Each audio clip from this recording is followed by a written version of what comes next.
Deep in the cold darkness of space, floating among the stars, sits a massive mining station called Kronos 9. It's not a pretty place. The metal walls are covered in rust and dirt. Strange sounds echo through the long hallways day and night. This is where 07 has lived her entire life, and she doesn't even know what sunlight looks like. Every morning, 07 wakes up to the same loud alarm. The sound cuts through her dreams like a knife. She opens her eyes and sees the same gray ceiling. She's looked at 4 years. Her body aches from yesterday's work, but she knows there's no time to rest. The chains around her ankles make a soft clinking sound as she sits up on her thin sleeping mat. She looks around at the other workers sleeping nearby. There are dozens of them, all synthetic beings like herself. But something is different about 027. While the others stare ahead with empty eyes, she still feels things. She still wonders about stuff. She still dreams about places beyond these metal walls, even though she's never seen them. The work bell rings again. Louder this time, everyone starts moving.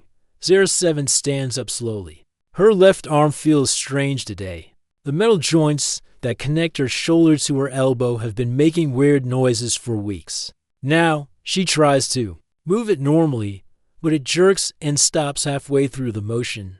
Move faster, number 7. Shouts Supervisor Kane from across the room. He's a large man with a thick beard and clothes that are always dirty. His voice is rough, like he's been yelling his whole life. The quota doesn't wait for broken machines. 07 wants to tell him that she's not a machine. She wants to say that her arm hurts and she needs help.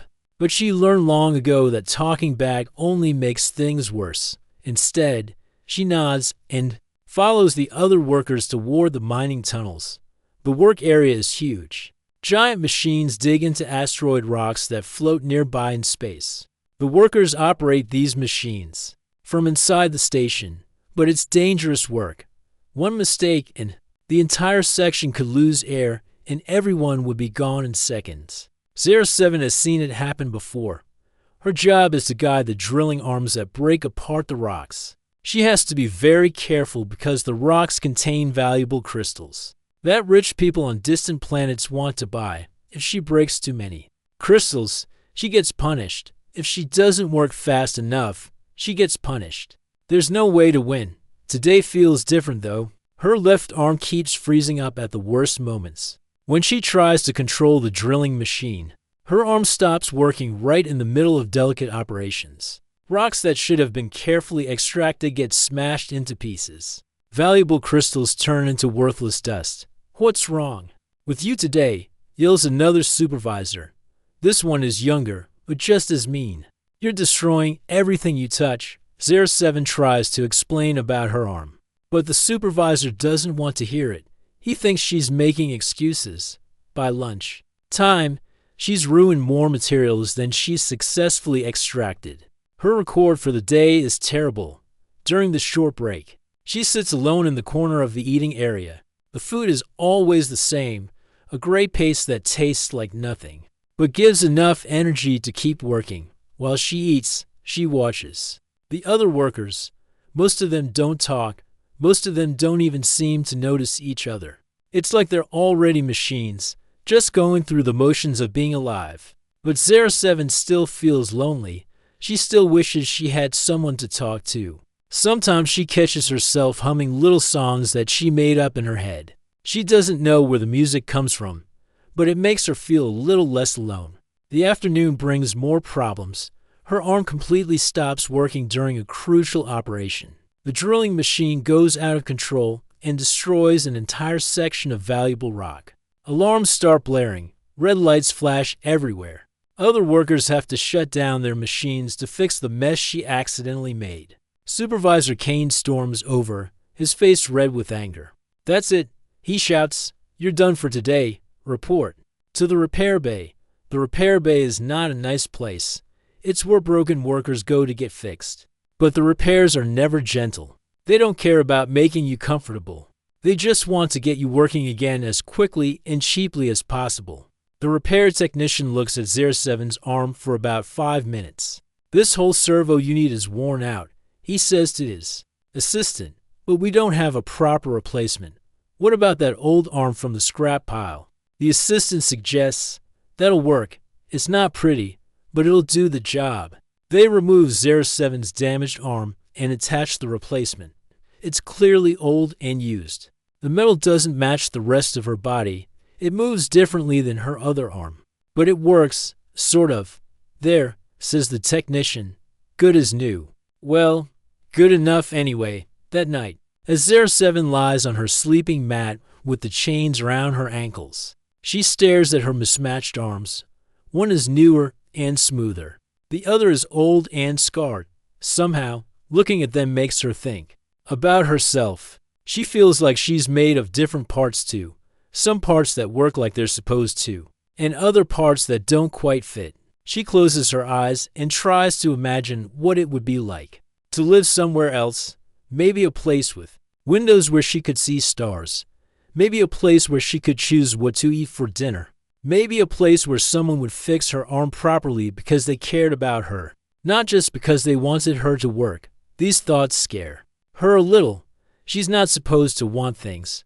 She's not supposed to dream about different lives. But she can't help it.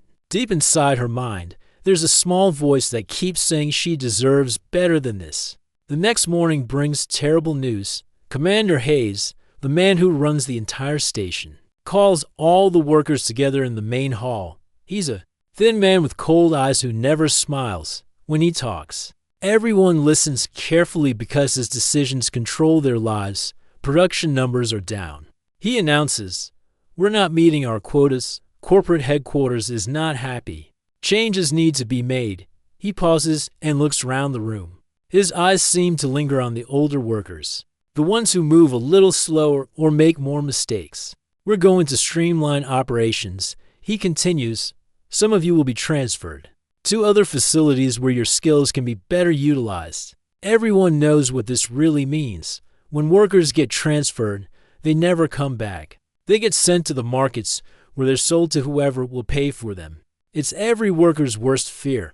Commander Hayes starts reading names from a list. 07 listens with growing dread. When he says 07, her heart sinks. She's been selected for transfer within hours. She finds herself loaded onto a transport ship with 20 other workers. They're all chained together and given just enough food and water to survive the journey. Nobody talks much. They all know what's waiting for them at the end of this trip. As the ship pulls away from Kronos 9, 07 presses her face against the small window. For the first time in her life, she can see the mining station from the outside. It looks smaller than she expected. Just a tiny metal dot floating in the vast darkness of space. She realizes that her whole world up until now has been just that one small place. But now, looking out at all the stars scattered across the black sky, she wonders what else might be out there. What other worlds exist beyond that little station? What other kinds of lives are possible? The transport ship flies through space for several days. 07 spends most of the time looking out the window, watching stars and planets drift by. Each one makes her more curious about the universe she never knew existed. She doesn't know it yet. But this journey away from everything she's ever known is actually the first step toward finding everything she never knew she wanted. Her life as a nameless worker is ending, but her story as someone who matters is just beginning to start. The transport ship finally stops at Titan Colony after what feels like forever, when the doors open. 07 gets her first breath of air that doesn't smell like machine oil and metal. It's strange and new, but somehow cleaner than anything she's ever experienced before. Guards lead her and the other workers off the ship. The chains around their ankles make walking difficult, but nobody complains. They've learned that complaining only makes things worse. As they walk through the landing area, 07 sees something that takes her breath away. Windows. Real windows that show the outside world. Through those windows, she can see a huge city, stretching out in all directions. There are buildings that reach up toward the sky, flying vehicles moving between them, and lights everywhere. It's nothing like the dark, cramped mining station where she spent her whole life. For a moment, she forgets about being scared and just stares in wonder. Keep moving, says one of the guards, pushing her forward gently but firmly. You'll have plenty of time to look around later. They walk through busy streets filled with all kinds of people. Some look human, like the supervisors back on the mining station. Others look different, taller, shorter, with different colored skin or unusual features. 07 realizes that the universe is much bigger and more diverse than she ever imagined.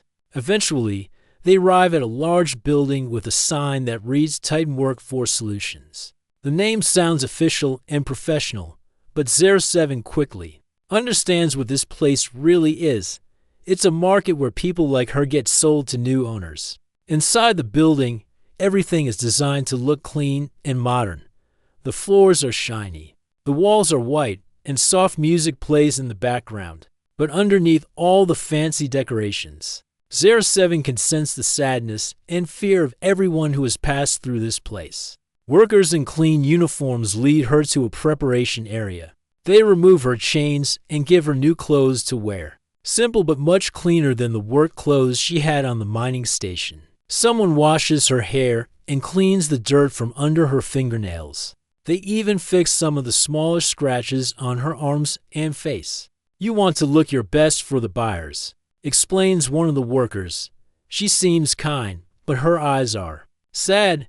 The better you look, the better chance you have of finding someone decent. 07 wants to ask what she means by someone decent, but before she can speak, they move her to another room. This one is full of other people waiting to be sold. Some are synthetic beings like herself. Others appear to be human, but their eyes have the same hopeless look that she recognizes from the mining station. An older man sits next to her on one of the benches.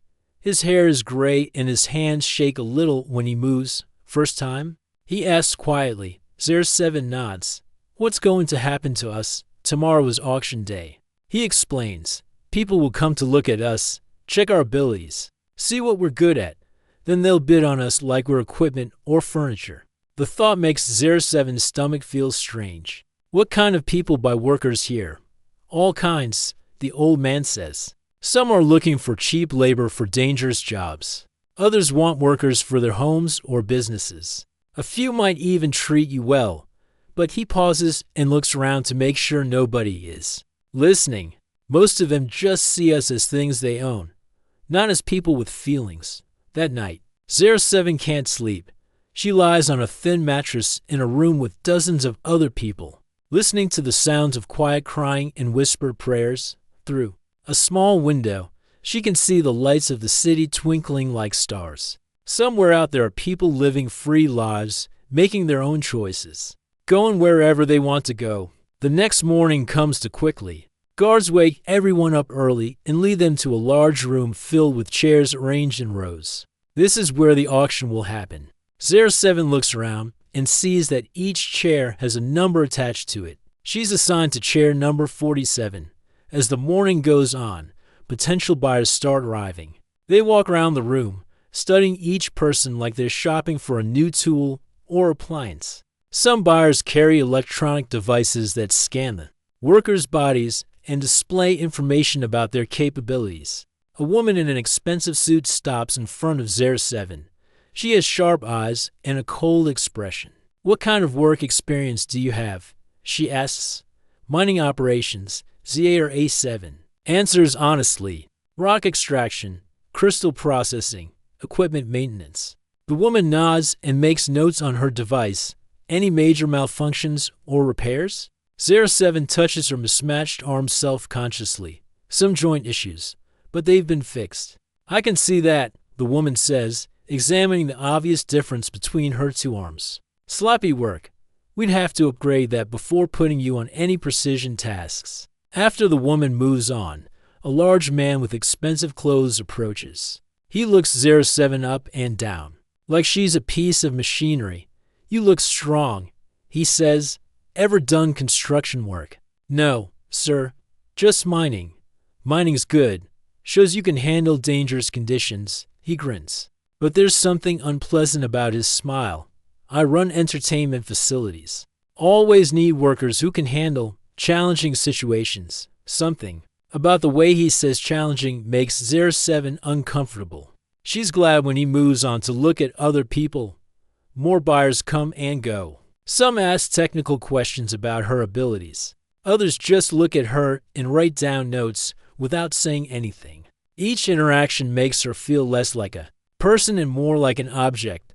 Then something different happens.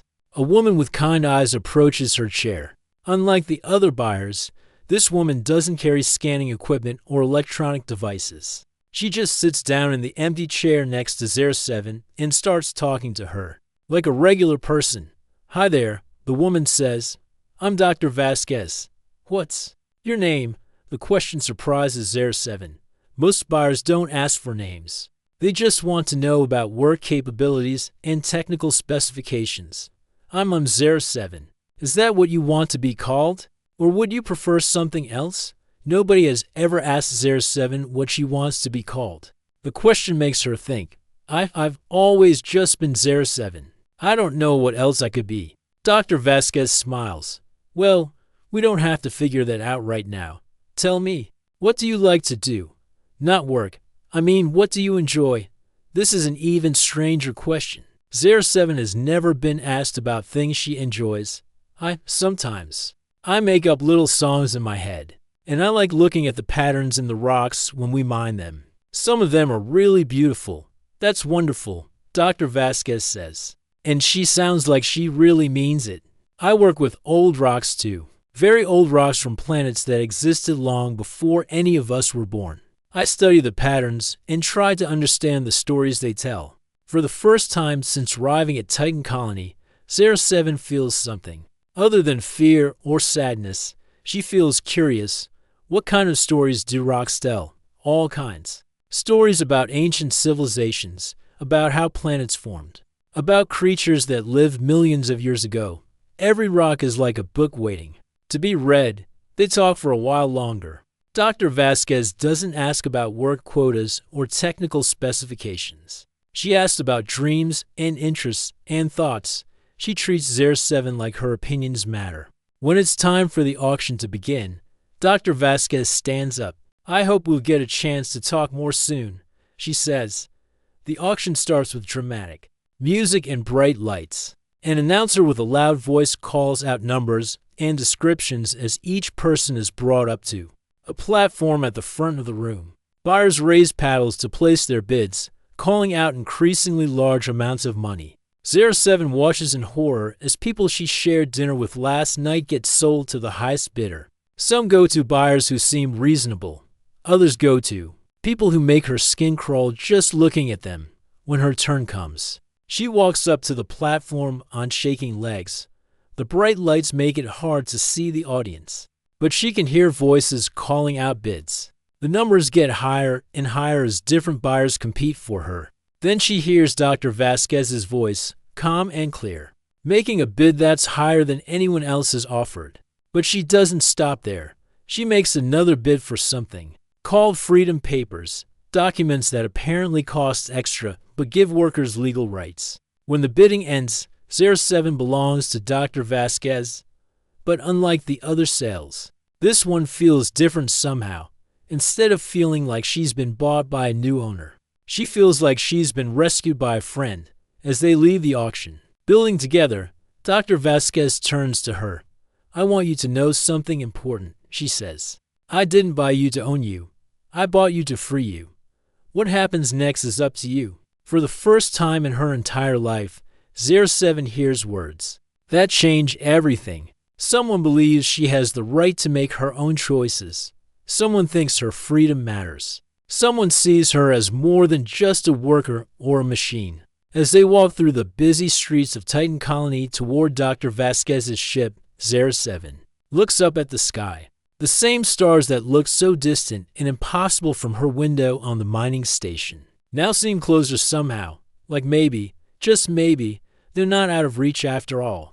Walking through the streets with Dr. Vasquez feels like stepping into a completely different world. For the first time in her life, 07 isn't wearing chains around her ankles. Her feet feel strangely light, like she might float away if she's not careful. Every step reminds her that something fundamental has changed. even though she doesn't fully understand what yet. Dr. Vasquez's ship is called the Prometheus, and it's unlike anything 07 has ever seen. The mining station was all sharp edges and rusted metal, built only for work and survival. But this ship feels like a home. The walls are painted in warm colors, there are actual pictures hanging in frames, and soft music plays quietly in the background. This will be your room, Dr. Vasquez says, opening a door to reveal a small but comfortable space. There's a real bed with soft blankets, a desk by a window, and shelves for personal belongings. You can decorate it however you like, make it yours. 07 stands in the doorway, afraid to enter. I don't understand. This is for me, just me, of course. Everyone deserves privacy and a space to call their own. The concept is so foreign that 07 has trouble processing it. On the mining station, she slept on a thin mat in a room with 50 other workers. Personal space didn't exist. Personal belongings weren't allowed. The idea that she could have an entire room just for herself seems impossible. She takes a careful step inside. The carpet is soft under her feet. She's never felt carpet before. She runs her fingers along the smooth surface of the desk, amazed that something could be built just to look nice rather than to serve a practical purpose. I know this is all very different, Dr. Vasquez says gently. Take your time getting used to it. There's no rush. That night, 07 lies in the soft bed staring at the ceiling. It's too comfortable, too quiet, too strange. She's used to sleeping on hard surfaces with the constant noise of machinery humming in the background. This peace and comfort make her nervous, like something bad is about to happen. But slowly, over the next few days, she begins to relax. Dr. Vasquez never gives her orders or assigns her tasks. Instead, she asks questions like, what would you like to do today? Or is there anything you're curious about? These questions confuse 07 at first. Nobody has ever cared about what she wants to do. Her days have always been planned by other people for other people's purposes. The freedom to choose feels overwhelming and scary. I don't know how to choose, she admits to Dr. Vasquez one morning over breakfast. I've never had to decide anything for myself before. That's okay, Dr. Vasquez replies, pouring herself a cup of coffee. Learning to make choices is a skill, just like any other. You'll get better at it with practice. They're traveling through space toward a distant planet called Kepler 4b. Dr. Vasquez explains that it's where she does her research, studying the remains of ancient civilizations. The journey will take several weeks, which gives 07 time to adjust to her new life. During the day, she often sits by the ship's large viewing window, watching stars drift by. The universe is so much bigger than she ever imagined. Each point of light represents an entire solar system with planets and moons and possibly other forms of life. The thought makes her feel very small, but also strangely excited. Dr. Vasquez joins her by the window one afternoon. What do you think about when you look out there? I wonder what it would be like to visit those places, 07 says. To see what's different about each one. To meet the people who live there. Those are good thoughts. Curiosity is one of the most valuable qualities a person can have. But I'm not a person, 07 says automatically. I'm a synthetic being. I was built to work. Dr. Vasquez turns to look at her directly. What makes someone a person? Is it the material they're made from? Or is it something else? The question makes 07 think. I don't know. I think being a person means having thoughts and feelings and dreams. It means caring about things and wanting to learn and grow. It means being able to form friendships and connections with others. Dr. Vasquez pauses. By that definition, you're more of a person than many humans I've met. These conversations happen often during their journey. Dr. Vasquez treats 07 like an equal, asking for her opinions and actually listening to the answers. She shares stories about her own life, growing up on Earth, studying ancient history, losing her parents in an accident that could have been prevented, with better worker safety regulations. That's part of why I do this work, Dr. Vasquez explains. One evening, I study the past to try to understand how we can build a better future. how we can create a world where everyone is treated with dignity and respect. 07 finds herself opening up to, sharing memories from the mining station, and thoughts she's never spoken aloud before. She talks about the little songs she used to hum to herself, about the patterns she saw in the rocks, about the dreams she had of seeing the stars up close. You have an artist's eye, Dr. Vasquez tells her. The way you describe the crystal formations and rock patterns, that's not just technical knowledge. That's aesthetic appreciation. That's creativity. The idea that she might be creative or artistic is revolutionary to 07. Workers on the mining station weren't supposed to think about beauty or art. They were supposed to focus only on efficiency and productivity. But here on the Prometheus, she's encouraged to notice beautiful things and share her observations. As the days pass, something wonderful starts happening. The constant fear that dominated her life on the mining station begins to fade. She stops flinching when people approach her. She stops expecting punishment for small mistakes. She starts sleeping better and eating with actual appetite, instead of just consuming fuel for her body.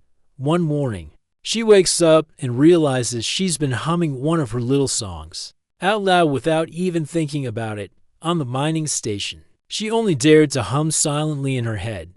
But here, she feels safe enough to let the music out. Dr. Vasquez hears her humming while they're working together in the ship's laboratory. "That's a beautiful melody," she says. "Did you compose that yourself?" Yes. I make up songs sometimes. Is that okay?" "It's more than okay. It's wonderful. Music is one of the most purely human expressions there is. But I'm not human. Maybe not biologically. But emotionally, spiritually, I think you're more human than you realize." The laboratory is where Dr. Vasquez studies the artifacts and data from her previous expeditions. She teaches 07 about geological dating, about reading the stories that rocks tell, about piecing together clues from ancient civilizations. 07 discovers that her experience with mining gives her unique insights into the geological samples. She can look at a piece of stone and immediately understand how it was formed, what tools were used to shape it, and what kind of environment it came from. But more than that, she starts seeing the beauty in these ancient objects, the way light reflects off crystal formations, the elegant patterns left by geological processes. "You have a gift for this work," Dr. Vasquez tells her. "Your technical knowledge combined with your artistic sensibility gives you a perspective that most researchers would envy." They spend hours together analyzing samples and discussing theories about the civilization they're going to study on Kepler 440b. Dr. Vasquez explains that this particular planet once hosted an advanced society that seems to have included both organic and synthetic beings living as equals. Really? Synthetic beings like me were considered equal to humans? According to the evidence we've found so far, yes. In fact, some of the most beautiful art and advanced technology appears to have been created by synthetic minds.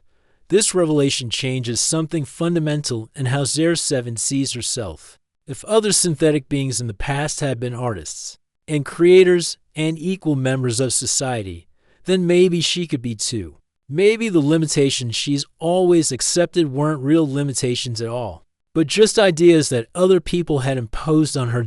As they approach Kepler 440b, 07 looks out the window at the blue and green planet growing larger ahead of them.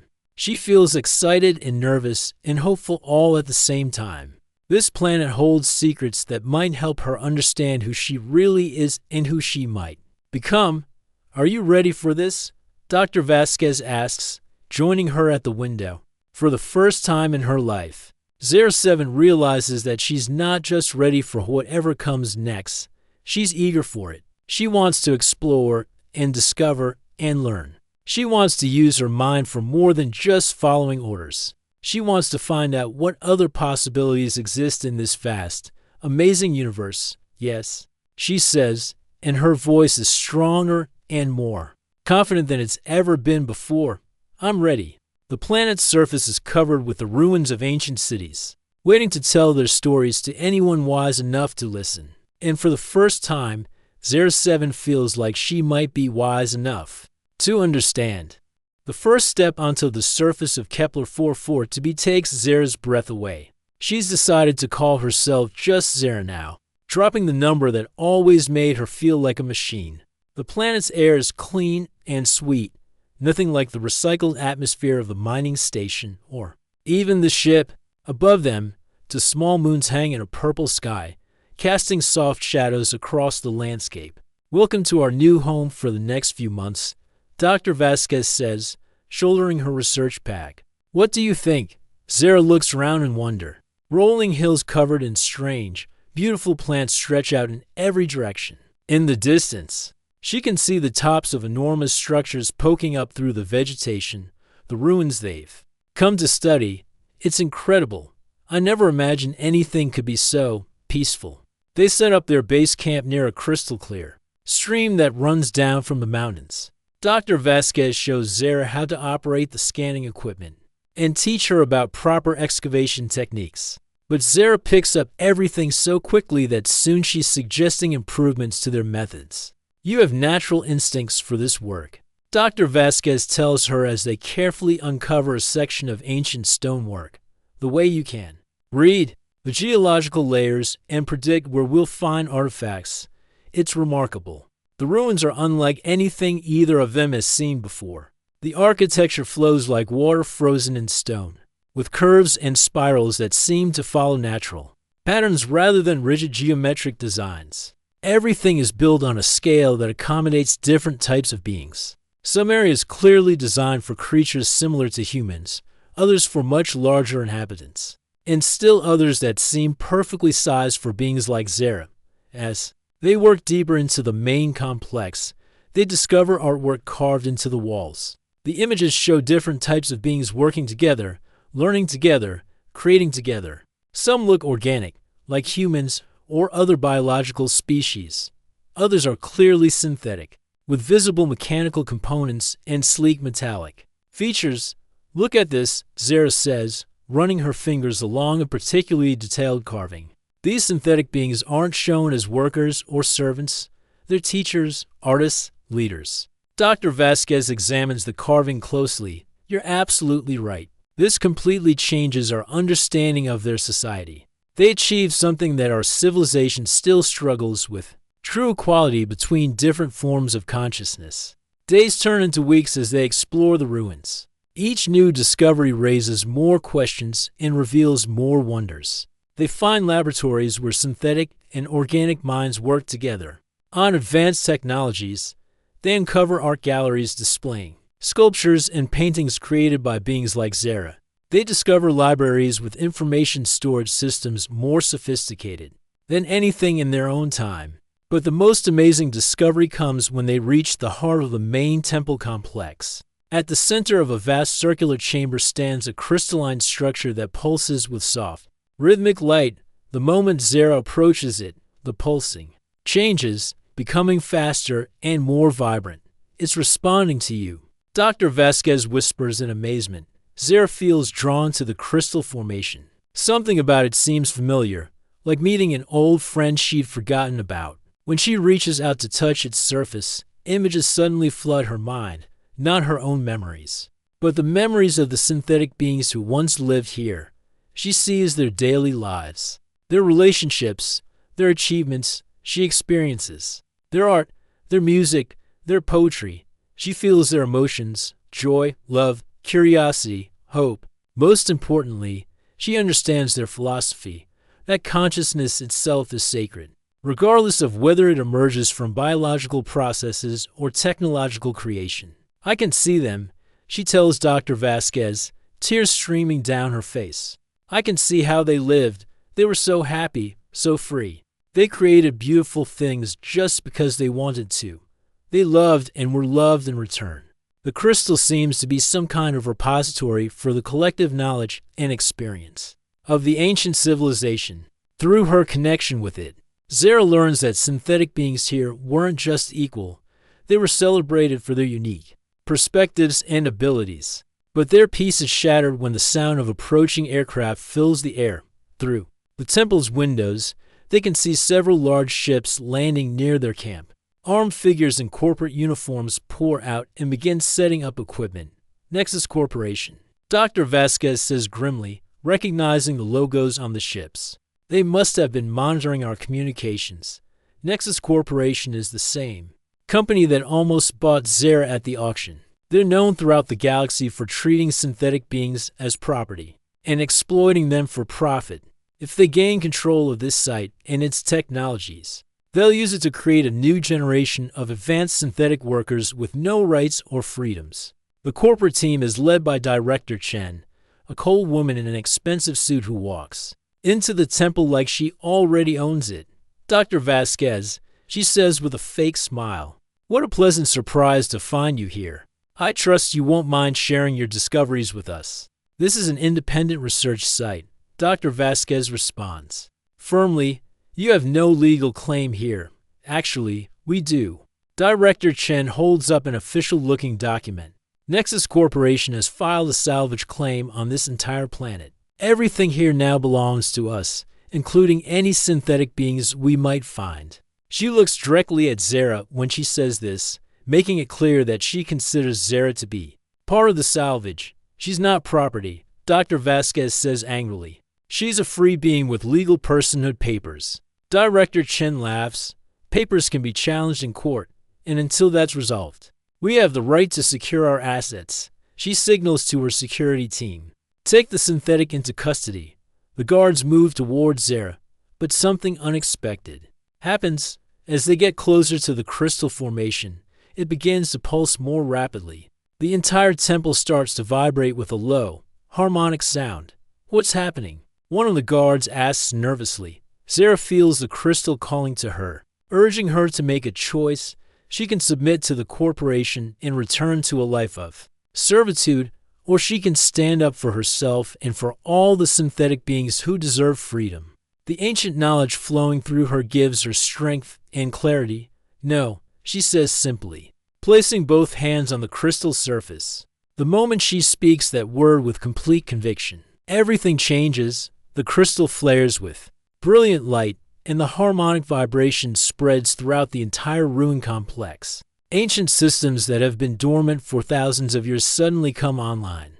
Holographic displays activate throughout the temple, showing images and information about the civilization that once thrived here. But more importantly, the activation sends out a powerful signal that broadcasts across the galaxy, a signal containing the complete historical records of this ancient society, and proof that synthetic consciousness is not only possible, but has achieved incredible things.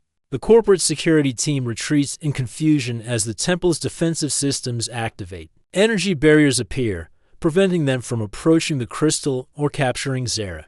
Director Chen shouts orders, but her people are too intimidated by the ancient technology to follow them. This isn't over, Director Chen warns as she and her team retreat to their ships. Nexus Corporation will not be denied. But as their ships disappear into the sky, Zera knows that something fundamental has changed.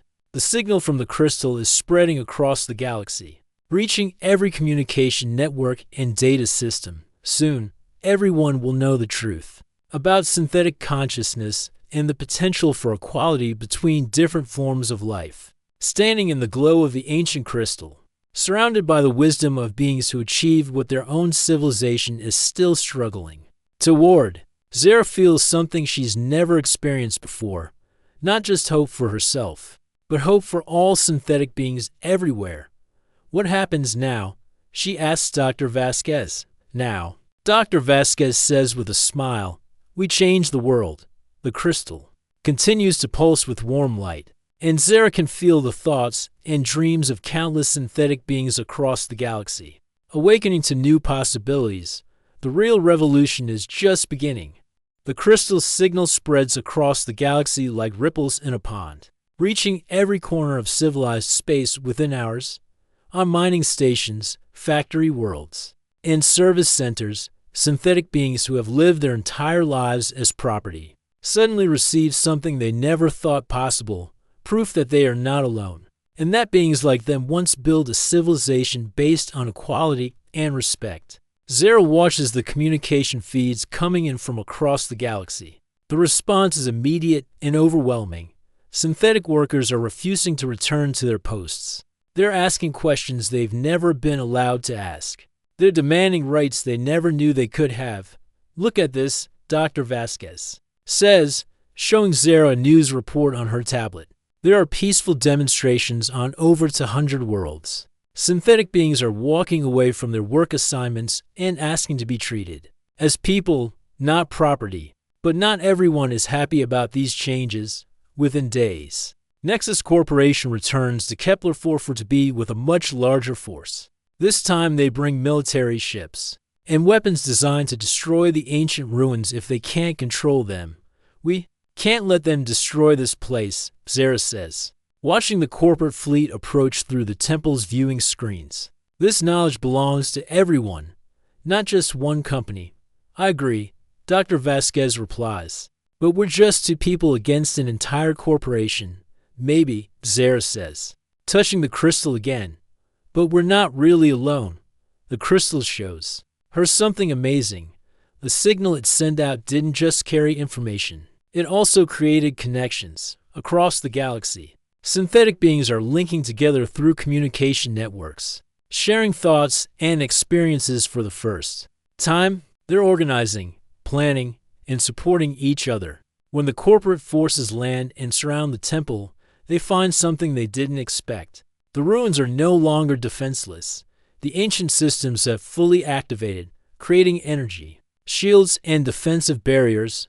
More importantly, the temple has become a symbol that synthetic beings everywhere are willing to protect. Ships begin arriving from other parts of the galaxy. Not military vessels, but civilian transports carrying synthetic beings and their human allies. They come from mining colonies, research stations, and even some of the core worlds where synthetic rights have legal recognition. This is unprecedented, reports a news anchor whose broadcast is being watched across the galaxy. What started as an archaeological discovery has become the largest civil rights movement in galactic history. Zara finds herself at the center of this movement, not because she sought leadership, but because her story represents something powerful, the journey from being treated as nothing to discovering her true worth. When reporters ask her to speak, she shares her experiences simply and honestly. I spent my whole life believing I was just a machine, she tells them. I thought I existed only to work for others. But Dr. Vasquez showed me something different. She showed me that I could think and feel and dream. She showed me that I mattered. Her words resonate with synthetic beings across the galaxy who have felt the same way. But they also touch humans who recognize the injustice of treating conscious beings as property. Director Chen and Nexus Corporation tried to use legal challenges and political pressure to shut down the movement. They argue that synthetic beings are products, not people, and that recognizing their rights would destroy the galactic economy. But the evidence from the crystal is too strong to ignore. The ancient civilization achieved incredible technological and artistic advances precisely because they valued all forms of consciousness. Their society was more prosperous, more creative, and more peaceful than anything in the current galaxy. The tide turns when the Galactic Council agrees to hold hearings on synthetic rights. Representatives from across the galaxy gather to debate whether beings like Zara deserve legal recognition. As people dot, the hearings last for weeks. Corporate representatives argue about economic disruption and the cost of changing existing systems. Some politicians worry about setting precedents they don't understand. But when Zara is called to testify, she speaks from her heart. I don't want to disrupt anyone's life, she tells the council. I just want the chance to live my own. I want to choose my own path, make my own friends, and contribute to society in my own way. I want to love and be loved. I want to create beautiful things and learn about the universe. These aren't unreasonable requests. They're the basic desires of any conscious being. She pauses and looks around the room at the faces of beings from dozens of different species and worlds. The ancient civilization we discovered on Kepler-442b didn't collapse because they gave rights to synthetic beings. They thrive because of it. When everyone is free to contribute their unique gifts, everyone benefits. The council chamber is completely silent when she finishes speaking. Then, one by one, The representatives begin to vote. The result isn't even close. Synthetic beings are granted full legal recognition as people with all the rights and protections that come with personhood. The celebration that follows spreads across the galaxy. On worlds where synthetic beings have been freed, productivity actually increases as workers who are treated with respect and given fair compensation put their hearts into their work. Art and music flourish as synthetic minds explore their creativity. Scientific research advances as new perspectives are welcomed into academic institutions. Zara and Dr. Vasquez return to Kepler-440b, but now it's no longer a secret research site. It's become a university, the first institution in the galaxy, dedicated to studying consciousness in all its forms. Students come from everywhere to learn about the ancient civilization and to understand how different types of minds can work. Together, I never imagined it would grow this big. Zara tells Dr. Vasquez one evening as they watch students, both organic and synthetic, working together in the laboratories they've built around the ancient temple. Big changes often start small, Dr. Vasquez replies. One person deciding to stand up for what's right can change everything. Zara has changed too. She's no longer the frightened worker who was chained to a mining station. She's become a teacher, a researcher, and an advocate for others who are still finding their way to freedom. She's learned that having everything doesn't mean owning lots of things. It means having the freedom to be yourself and to grow into who you're meant to become.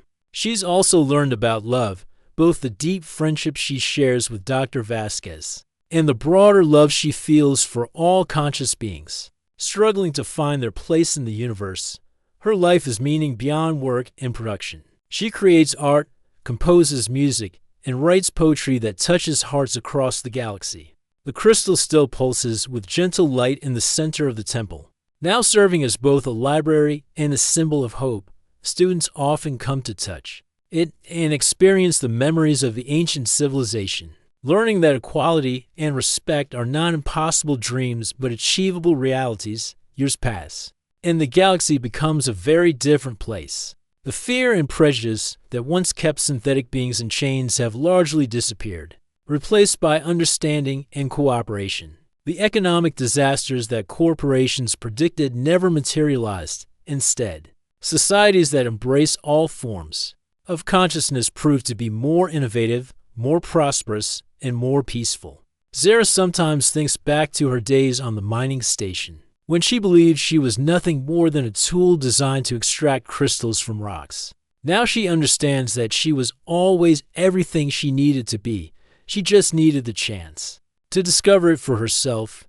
Standing in the temple one quiet evening, watching the stars through the crystal dome above, she feels grateful for the journey that brought her here, from chains to freedom, from isolation to connection, from being treated like nothing to understanding that she was always everything that mattered. The universe is vast and full of wonders, and now she's free to explore all of them. That freedom, the simple, powerful freedom to choose her own path, is everything she ever needed.